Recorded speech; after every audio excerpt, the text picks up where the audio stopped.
المغرب يهز تندوف بأصوات مرعبة لصواريخ هيمارس الأقوى في العالم، حيث أجرت القوات المغربية بشراكة مع القوات الأمريكية تداريب عسكرية بالذخيرة الحية باستخدام منظومة هيمارس الصاروخية، وهي المنظومة التي وافقت واشنطن في الشهور الأخيرة على بيعها للمغرب في إطار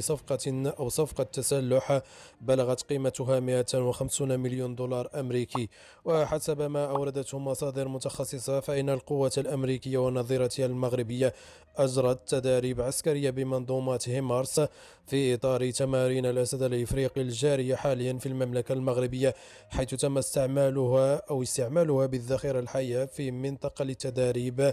بجنوب المملكة المغربية. وتعتبر مشاركة القوات المغربية في استخدام منظومة هيمارس يأتي كاستعداد من أجل تسلم هذه المنظومة الأمريكية التي من المتوقع أن تصل إلى المغرب في المستقبل القريب.